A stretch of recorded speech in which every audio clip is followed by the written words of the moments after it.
Welcome to Freedom is a Constant Struggle with your host, Kilu Nyasha. Board hopping is Sydney Matterson, and my guest, Michelle Cordova, is the president of the San Jose Peace and Justice Center, with which she's been working for about 7 years and has been the president for two. She arrived in the United States about 9 years ago from Ecuador. She comes from a political family of grandparents, uncles, and aunts who infused her with passion and love for literature, the arts, politics, and the news. She studied at the German school and then studied political science and taught geoeconomics and geopolitics for nearly 10 years. Michelle has written books and textbooks about social studies that are used throughout South America. Her publisher is the second most important book publisher of Latin America.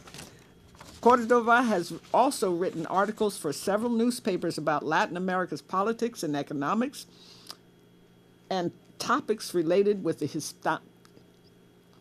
Hispanic community, immigration, human rights, drug trafficking, and militarization. She has published nearly 200 articles with La Oferta newspaper, People's Tribune, and others, and collaborated with newspapers overseas.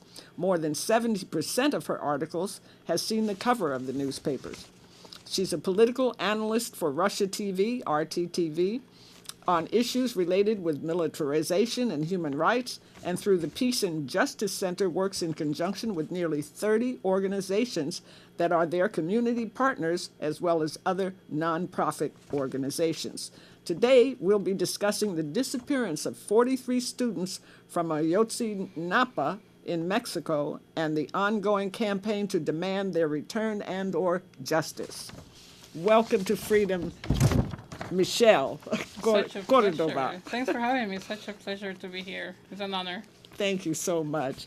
This is such an important and tragic issue that I've been wanting to cover it for a while, actually, ever since I learned about it. It begin with when it happened and, proceed and give our audience, just the basic facts of what happened. It happened on September 26th of last year when students from Ayotzinapa, there were students who were learning how to become teachers, so we're going to Iguala in order to get And money. Iguala is Iguala is in Guerrero. Guerrero is a state of Mexico. It's one of the poorest states of Mexico and also one of the most violent states of Mexico. So these students wanted to go to Mexico City for the celebration of the Tlatelolco, where near 300 students were killed in 1968. So they were going to Iguala, a city nearby, in order to get funds for them to go to Mexico City. On the time, the mayor of Iguala and his wife, who run the city, his wife wanted to become a candidate for something. She wanted to run and become a politician. So she was going to give a speech in the city that day. and her name? Yeah, Maria de los Angeles. I forgot her name. Oh. And so she was going to give a speech about her achievements working with her husband. And she knew that the students were coming and she didn't want any disturbance. So she asked her husband to stop the students to avoid to get where she was and interrupt her speech and her activities. So the husband spoke with one of his family members who were also a high chief or of the local police. So the students were stopped. And what happened there, six students were killed, 25 students were injured, and 43 got in jail. They were taken to jail for a while, and then the local police contact the police nearby from Cocula to come and get the students. So this is very important to state because beyond the kidnapping of the students from the local police, they were transferred to another city So you can see the relation of corruption that there's among municipalities. So once the students were taken from Iguala to the next city, they were given to a cartel. Cartel Drug is a drug cartel. cartel. The one, yeah.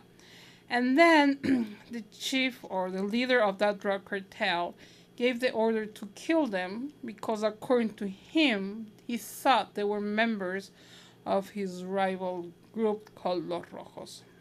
Now, that's the information provided by the Attorney General in that time, Murillo Carem. And according to him, once the students were in hands of the drug cartels, they were taken to a garbage place, and a few of them arrived were already dead. The rest of them were killed. Then they were burned for days. After their bodies were burned, they destroy and in little pieces, put them in black garbage bags, and then threw the garbage bags in the river nearby. That's the official That's the official story. story.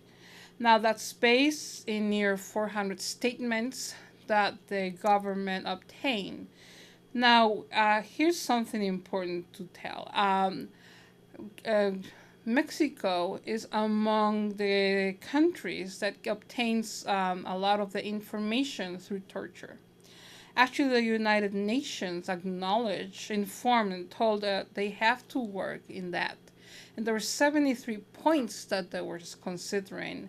And the government acknowledged that, yes, they use torture and it's bad, and they're going to work in favor of that. That's why.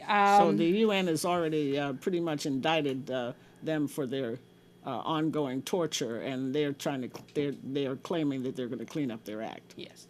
That's why the Human Rights Watch doesn't accept that the information that Karim gave, or the government is giving, can be considered, because a lot of that information could be obtained through torture. And once you're tortured, you can Right. say whatever Yeah, you anything. want. People will say anything. It's a very ineffective way of getting information. Yes. Now, they only have proof of one death. In order to clarify the issue, they did bring, and that's something, they did something good, a team, a forensic team that's from Argentina. They're very well known because they are the ones who've been dealing in South America with thousands of people who were killed in Latin America and South America, especially Argentina, Paraguay, and Chile, during the dictatorships on that time. So they're very well known and they're very respected nationwide and all over the world. So they were brought from Argentina. So once the bodies or the pieces were recovered, they were only able to prove that one of the students was killed through DNA. One of the 43. Yeah. Yes. Yes. Because unfortunately, the pieces of the bodies are in so bad shape that they can barely work with it. So that's something that the parents acknowledge, and they say, how can you, the government, how can you conclude that the 43 students were killed when you just have the proof of one? So how can you base the murder of the 42 based on one? Right. And that's something that Human Rights Watch is also supporting. He say, how can you say that when that's not true? You don't have proofs. So the government basically has closed the case. Now the parents and the family members and several organizations, and among them the people in Mexico, many of them have been requesting to find the 43 students. Now, here's a very bad problem with Mexico. Mexico is not only confronting hundreds of thousands of people being killed, but also people who've been disappeared. The violence in Mexico began when Felipe Calderón, the president previously, the former president of Mexico before Enrique Peña Nieto, took office. He decided to support United States with their war on drugs. According to the to data provided by the New York Times, during the 6 years of Calderón's, near 100,000 people were killed in their war on drugs, and they name it collateral damage. Now it's Not to mention tens of thousands that are killed. I mean, if not killed, incarcerated, mostly incarcerated in the United States behind the so-called war on drugs. It's really a yes, war on the people. it's war on the people, totally. And then it was thought that with Enriquez Peña Nieto things were changed, but data is showing totally different things. In the 2 years he's been in the office, in 2014, the data was shown that near 32 to 33,000 people have been killed in 2 years. So if we multiply by 2, by 3, because there's 6 years, we're again going to have near 100,000 people killed in his presidency. Now, he is working It's differently. genocidal. Yes. And he doesn't acknowledge the thing publicly. Something that Calderon used to do. He used to go to the press, inform, talk openly about this. Whenever they got the leaders of the cartels, they will call the press. But Enrique Peña Nieto somehow tried to hide that information, and he wanted to show the bright or lovely side of Mexico. Put on a false face. Totally. And there's another problem, the disappearance. According to Mexico, they have 23,000 people who've been disappeared. But human rights, 23,000 23,000. besides the 43. Yeah, including the 43 students. But that data is not real. Organizations again, like Human Rights Watch, they say that near 200,000 people have been disappeared. 200,000. Now, internally they accept near 23,000. But the funny thing is that the government says they're not real. That on this millennium, only near 700 people have disappeared. That is totally. I don't know from where they got it or how they. So we're talking about hundreds of thousands of people being killed, hundreds of thousands of people being disappeared. Now, when the students were disappeared, sorry, a lot of people were looking for them. During those days, 10 mass graves were found, and 100 bodies also were found. So the question is, 10 mass graves. Who are they? Who are these 9 or 10 mass graves? Who are these 100 people who were found there? And when the community, when the people who were looking or doing the research left, the parents found 11 more mass graves. Just in 2014, by the time of the disappearance, late September, near 700 bodies were found in mass graves. Just this year? Last year in September, when the students got disappeared. Oh, right. So that's a problem. Now, the government says that they were not involved in the issue, that they don't know anything, that they didn't at the time. But by information provided and research by Berkeley University, and it was published in a very well-respected magazine called El Proceso, they said that they were implicated. The federal police and the army were there when the students were disappeared. So that's something that the parents also say. They say that the kids were taken by the army, and they are requesting to the government to enter to the places where the army is, to the prisons to look for for their kids, but they haven't been allowed to do so. Oh. So that's something that the parents are also saying. So the parents are demanding that this investigation be deepened, really, and widened. And talk a little bit about the movement of the parents. Earlier this year, in March, I believe, a delegation of parents traveled the country, and one of the stops was San Jose, and I think the Bay Area as well. Well, yeah, it was like 8 countries. Yes. After the students disappeared, of course, I think that the citizens of Mexico and the world got very upset. And something that upset them a lot was that the federal government, didn't even acknowledge the issue. It took several days until the president, Enrique Peña Nieto, said, oh yeah, 43 students disappeared. And he even said that this is not his problem. That's a problem from Guerrero. Oh. So that even put people even angrier and very disappointed with the government. So hundreds and thousands of people went to the streets demanding the government to look for it, to investigate, and to go after that. Um, um, then Can we interrupt right here Sure. and show that oh clip? yeah, sure. Yeah, we have a clip that shows the people massing. This is something that's been going on every month. Right. Yeah. Yeah, every month on the 26th.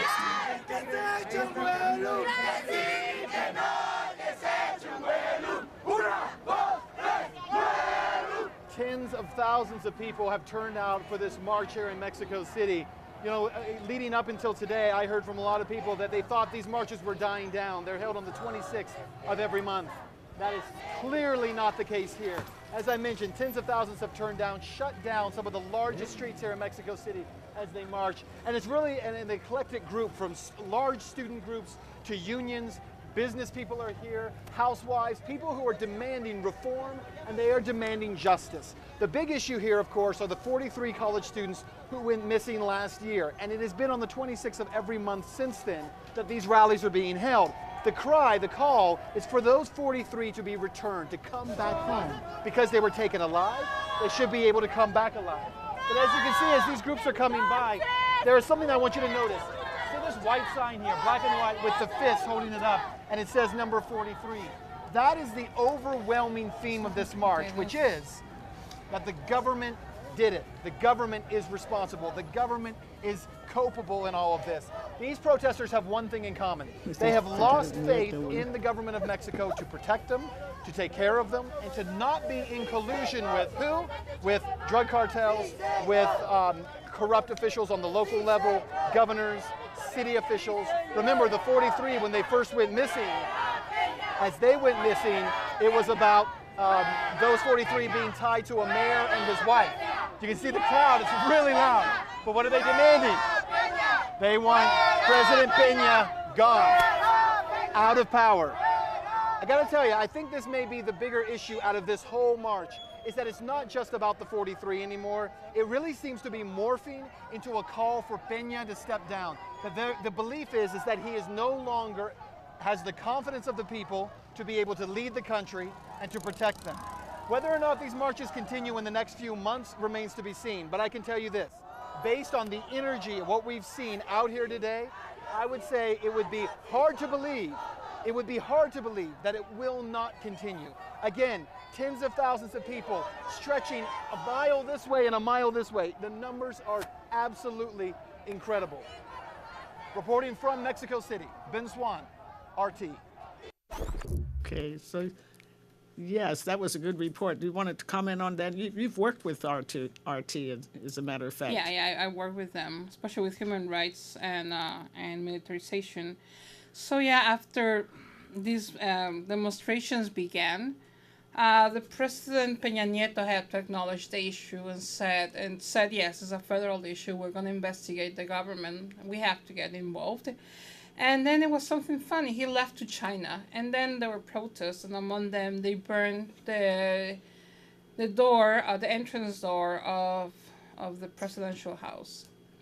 And he got so angry and so upset. And then the people said, wait a minute, why are you so mad for a door? And you didn't even react because of 6 students were killed and 43 are missing. So something is wrong here.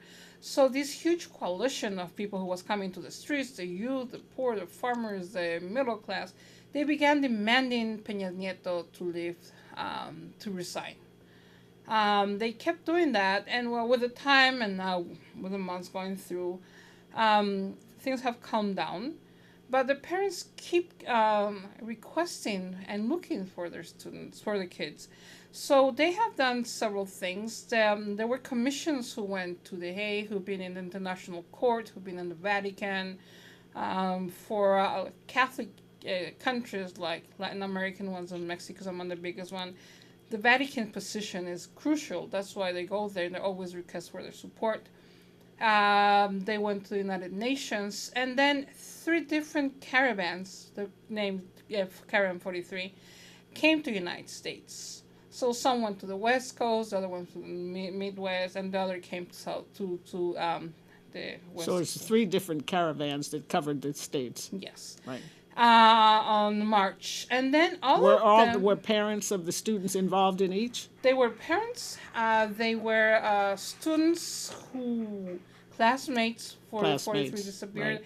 And the caravan that came here also was one of the students who was attacked, who survived, and his brother, who felt very grateful because his brother, even though he was attacked, came back home. Oh. So this caravan, the one that came to California, went to Los Angeles, San Jose, Oakland, Santa Rosa. I know. I wanted to go and see them, and I couldn't. I was there. Actually, I know very well those the two people who organized. So I was part of there, and I was able to talk with them and see them and visit them, interview them, and actually wrote several articles about that. But so something that I think that's very important to say here that it really shocked me, besides the description of the parents of saying how hard it was for them, because they're poor. The parents are farming people. They're very poor people who did a lot of sacrifice to send their kids to college, and they don't have money. It's very hard for them.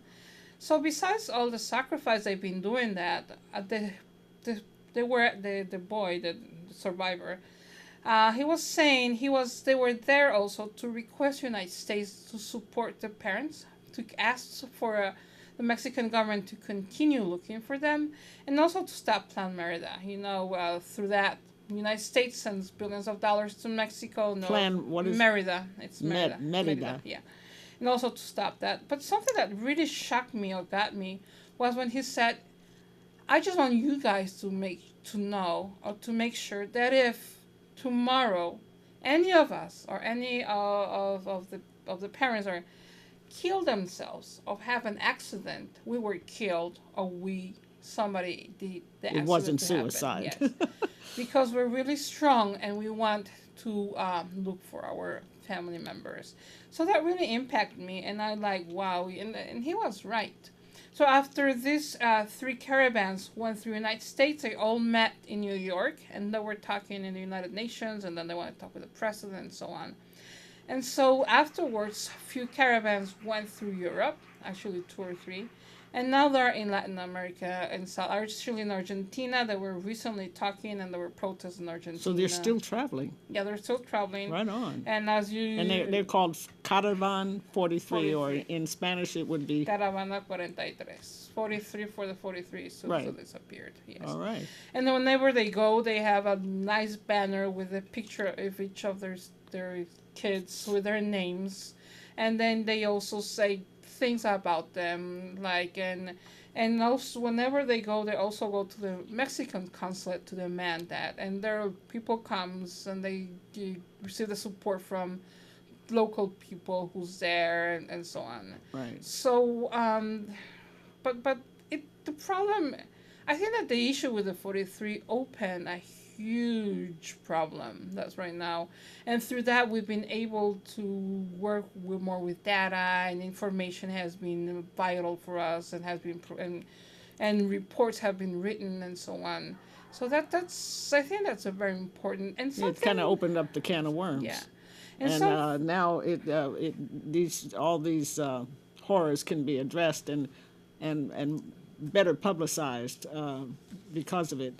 For example, you were saying that we were talking earlier about the drug cartels are not only dealing drugs, but they're dealing in human trafficking. And talk a little bit about that. Yeah. Mexico right now has 53 drug cartels. That's what the government accepts. According to the government, there are 53 drug cartels. 9 of them are very violent. And they new ones form every day, every month. We have new ones. Actually, lately, like a month ago, a new cartel was formed. So we should remind people that that's next door. Totally next door. right in down the border. road. It's in the border. Okay, yeah, But why do we, and now, why do we have so many drug cartels? That's the question. because the U.S. Has the most drug consumers. Yes. Demand and supply. Supply and demand is that's a capitalist thing, and we here in the United States create the demand, and they are the supply end of the. In the 1980s, 90s, as you know, South America, we were going through the same struggle that Mexico is going through. I'm from Ecuador, and the border is Colombia, so the region we went through a lot of violence in that area. I remember. And I lived it. I lived it through. Yeah, I'm that's glad when I got didn't have to live it. That's when I had my passion for drug trafficking and everything began, because we were feeling it. We were living it there, and I remember so clearly in that time. There was a president who wanted to come to the United States, and it was denied. Samper, that was the president of Colombia, and I remember this speech. There are things in history that just give me chills. He was in the camera and he was looking to all of us, and he said, "You president of the United States, you have denied me my visa because there was a summit or something." He said, "I just want to, because my country is a narco traffic or a drug producer, I just want to remind you that 98% of the drug that's produced in Colombia goes to the United States. I can handle the 2%. I can handle the 2% that's used locally. Instead, even let's say 90%. I can handle the 10%, but you take care of the 90% because you are the problem. Because you buy what here is produced illegally. Same thing with Mexico. Near 90% of the drugs are coming from Mexico. In Mexico, come to the United States. Mexico has become the most important distributor in the United States of marijuana and cocaine, and the second most important one of heroin. We're talking of an industry of $50 billion of profit per year. They are right now in 1,286 cities in the United States. They distribute drugs in 1,286 cities in the United States. So the problem begins in the United States. There's a very important study that the Chomsky actually made it published. Noam Chomsky. Where they were discussing and saying, how can we control, or we can work with the drugs and drug consumption in this country, in the United States. And there were 5 different ones. Among the most important and most efficient one was to generate campaigns and to take the people who consumes to rehabilitation and so on and so on. But that was the most expensive one. And then the least expensive one is what we're going through now, to try to go to overseas and stop and generate these plants. Actually, Plan Colombia, remember we're having this in 2000. United States went down and they gave Plan Colombia. When they did that, what happened is that the violence that was capsuled in Colombia expanded through the countries, through Ecuador, through Venezuela, and so on. The violence in my country, and actually I left my country because I was attacked and I was almost killed, and I was terrified. When I go, I love my country, but the violence there is insane. You're killed if there's somebody's taking your car. If you don't want to give the key of the car, you're killed, and if you give the key, you're killed because you're not man enough to fight for your things. So the violence after Plan Colombia, it's insane. So what we realize is when they do that, when they try to go and fight these things overseas, they just generate huge violence. So through Latin America, we have been talking and discussing a lot, and there are basically 2 options that we have. Others been discussing. First is the regulation of drugs, and the second one is the legalization of drugs. Now, former presidents of Latin America, they support more the regulation, and the actual presidents, they support the legalization. Actually, Uruguay has become the first nation in Latin America who legalize the drugs.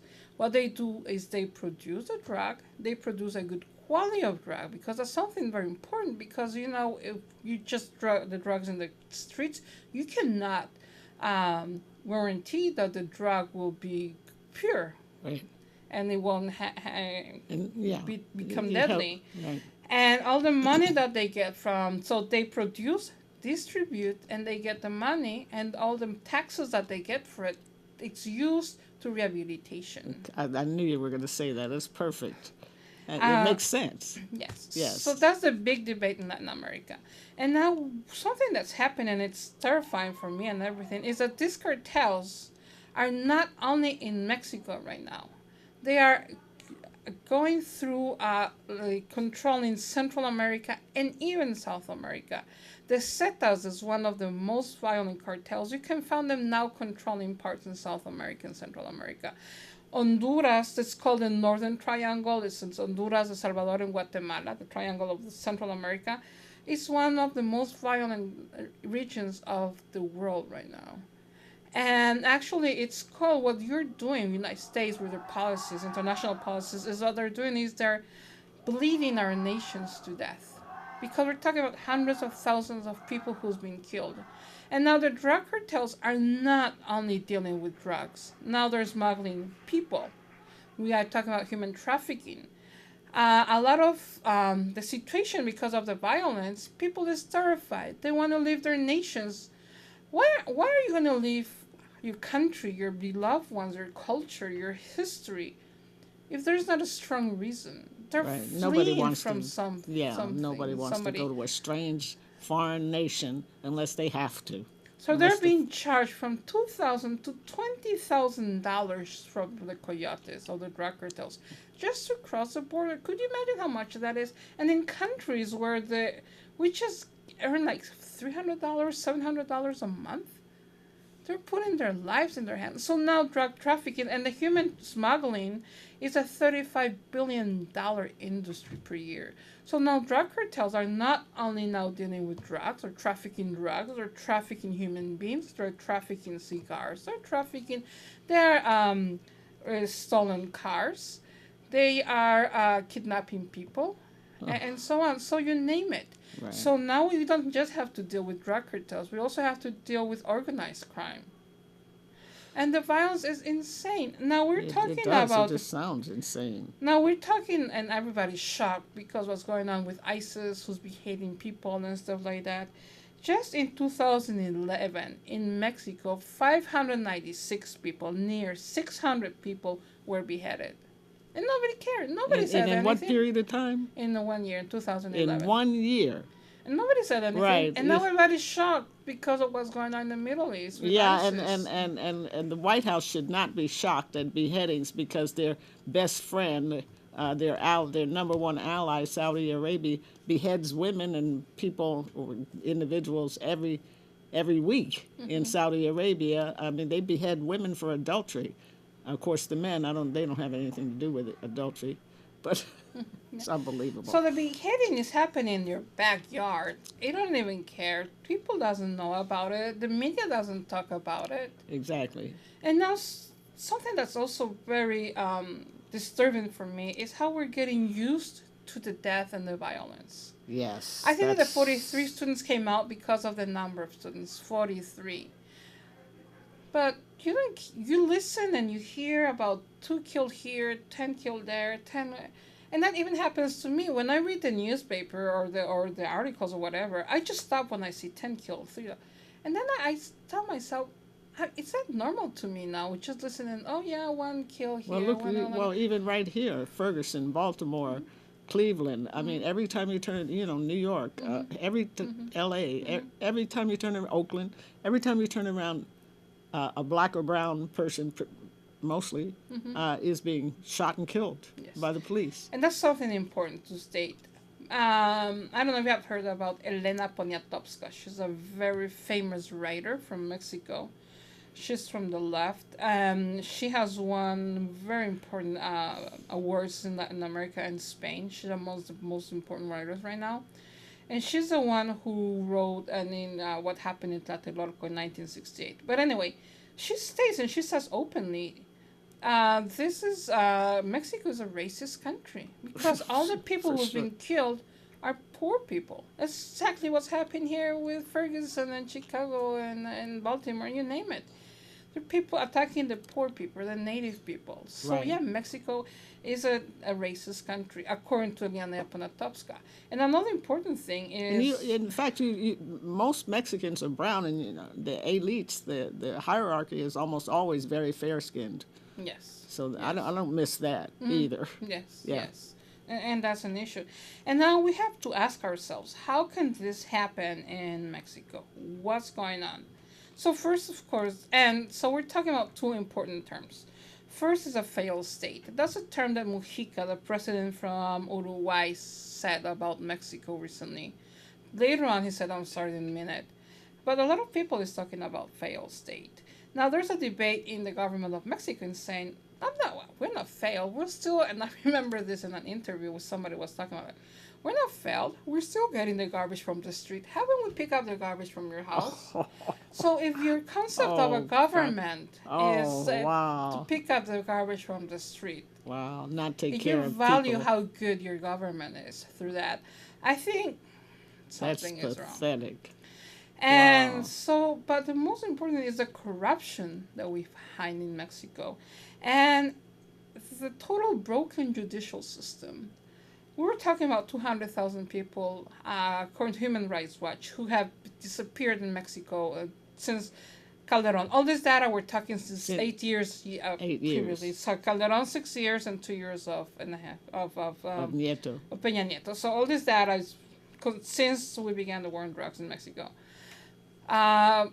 Okay, so the government says, no, 23,000. Okay, let's say just 23,000 have been kidnapped. Oh, no, the 600 and something, near 700 people that the district attorney acknowledged. Let's say just 700 people have disappeared in Mexico in this millennium.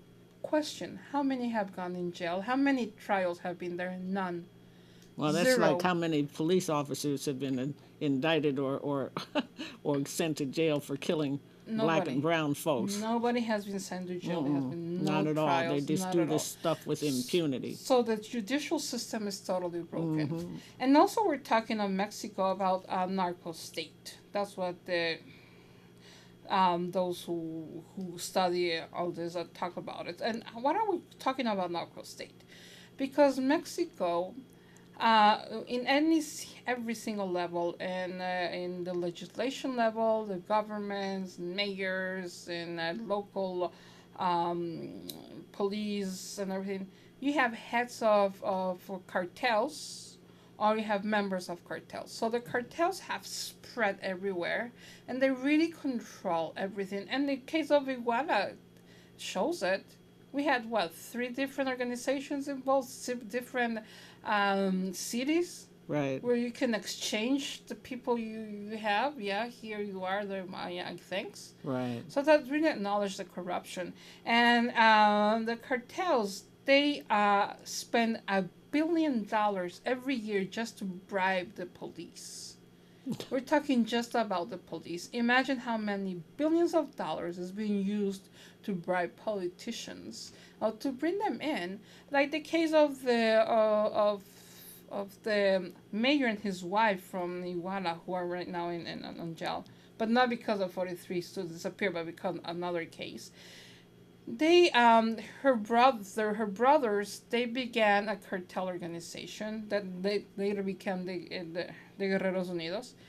They formed this, and the couple who were the mayors on the time when the issue of the 43 students happened, they began selling Amada, isn't it? Yeah. Amada? Yeah. They began selling hats.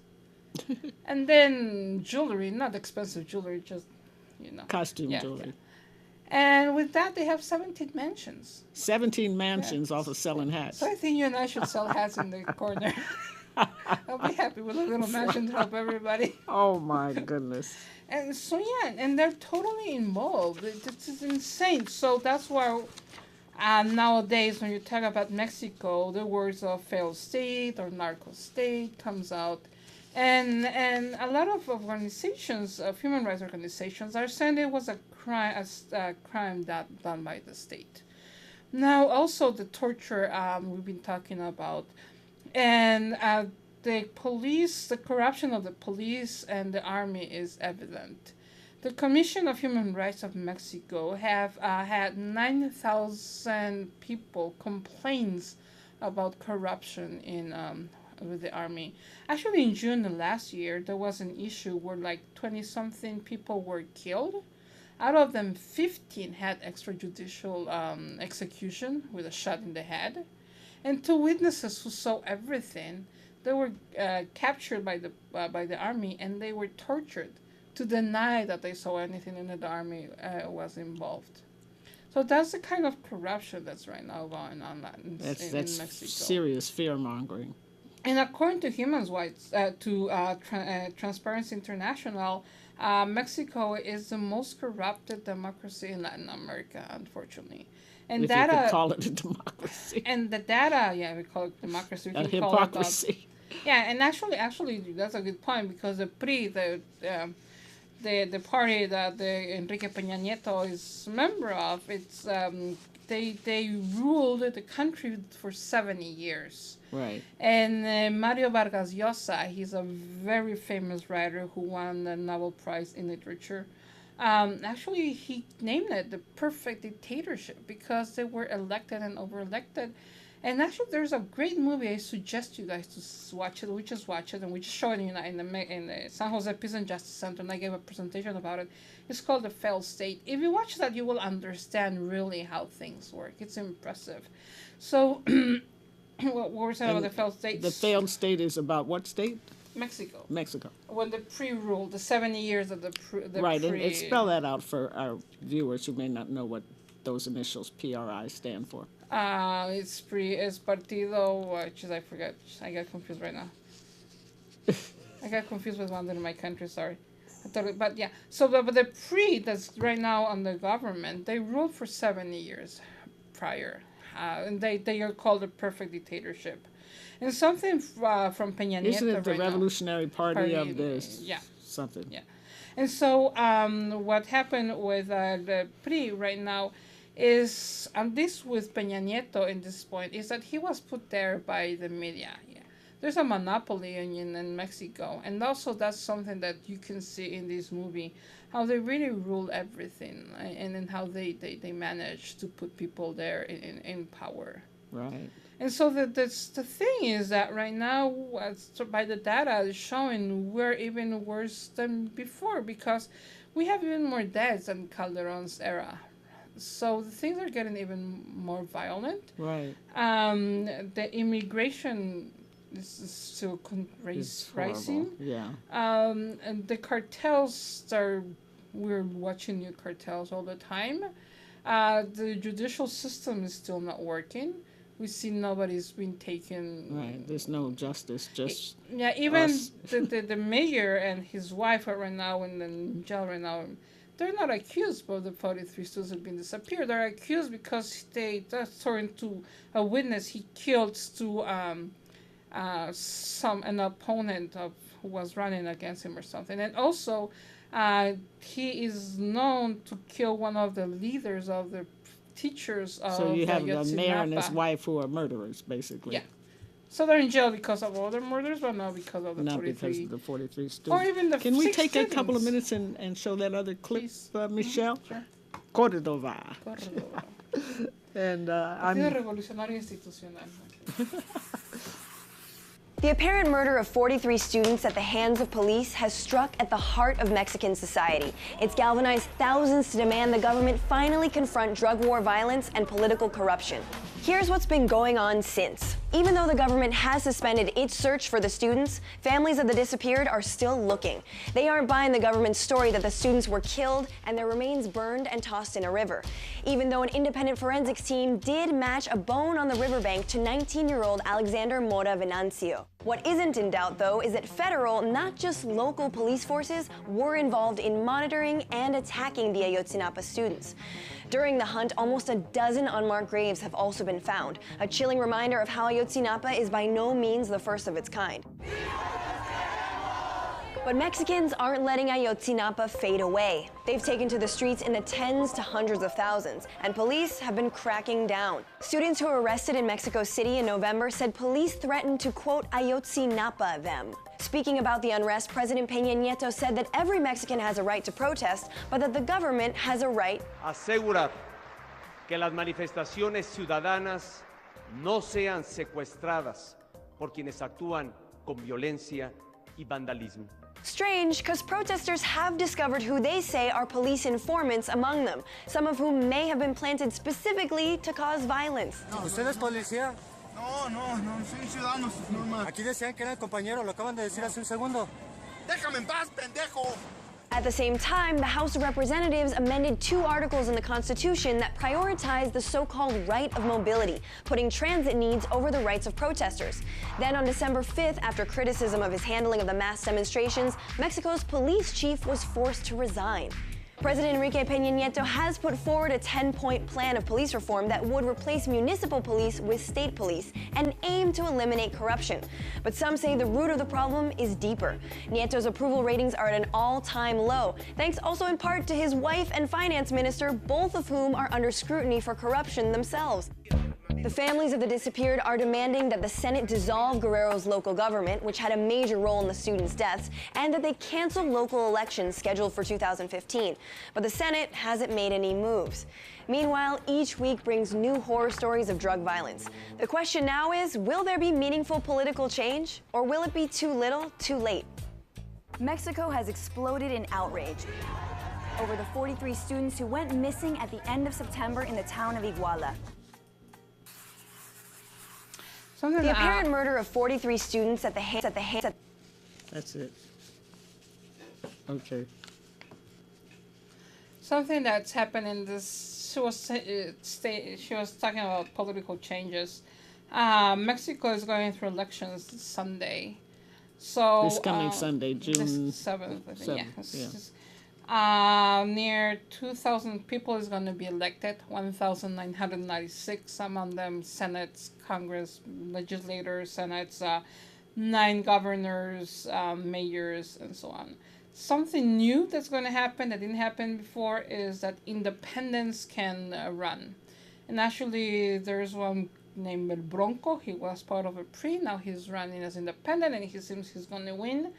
So if that happens, we can maybe talk in the future as independent president in Mexico. We don't know, but that's something new that's coming out in the elections. And so they're expecting near 84 people are going to vote. But they're also talking about the high rocking price for the elections, near $1.2 billion for Mexico. That's a lot of money. They're saying this is the most expensive elections in the history of Mexico. Well, they're trying to imitate the U.S., I guess. They got a lot of catching up to do. I think Hillary's already spent $1 billion. Yeah. It hasn't even gotten started. I know, it's just insane.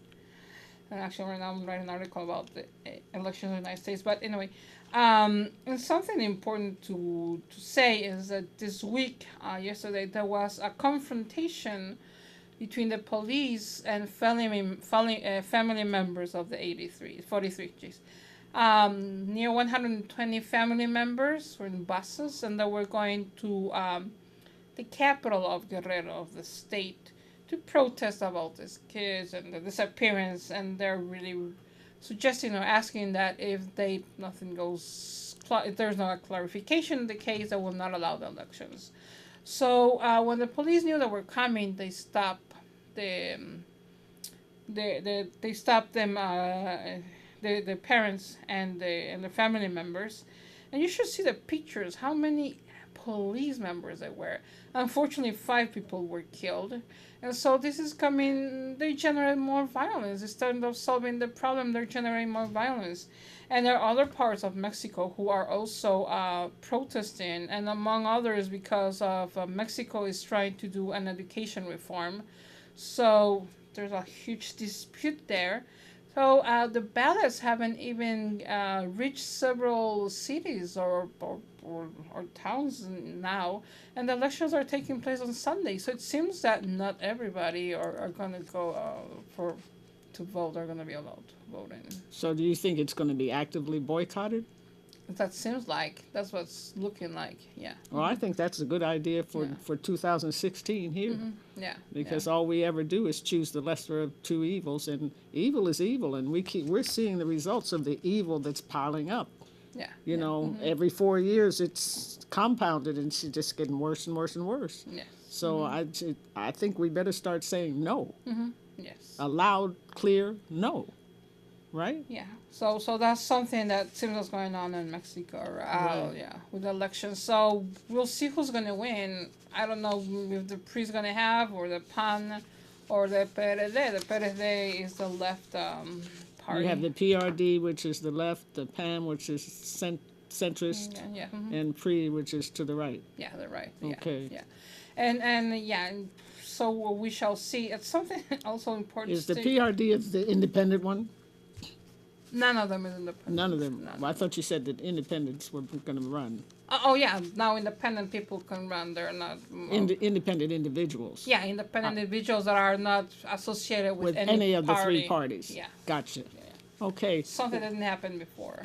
Well, we're running out of time, so I want to give you a few minutes, the couple minutes we have left, a minute and a half, to sum up and kind of give out any information on where people can go to find more information. Sure. You have great websites. Russia TV is a very good one. I saw the video you were showing, Animal Politico. Animal Politico, I read it every single day. It's a great source of news from Mexico. Actually, that comes from Mexico. That's a very good one. And there are other nationwide. And something I don't want to miss is the United States is also responsible for the violence in Mexico because there is no gun control. Near 2,000 guns arrive to Mexico every single day from United States. 2,000 a day from the U.S. For U.S. Of every crime that happens in Mexico where a gun is used, 2 out of 3 use guns from the United States. Thank you so much, Michelle Cordova, for coming all the way from San Jose to be on Freedom is a Constant Struggle. Thank you, Sydney Madison, and thank you, viewers, for tuning in to Freedom is a Constant Struggle. I'm Kilu Nyasha. Tune in Thursday, the third Thursday, for Terry Collins and Avacha. So all power to the people. Thanks for having me. It's been a pleasure. Thank you. No, thank you.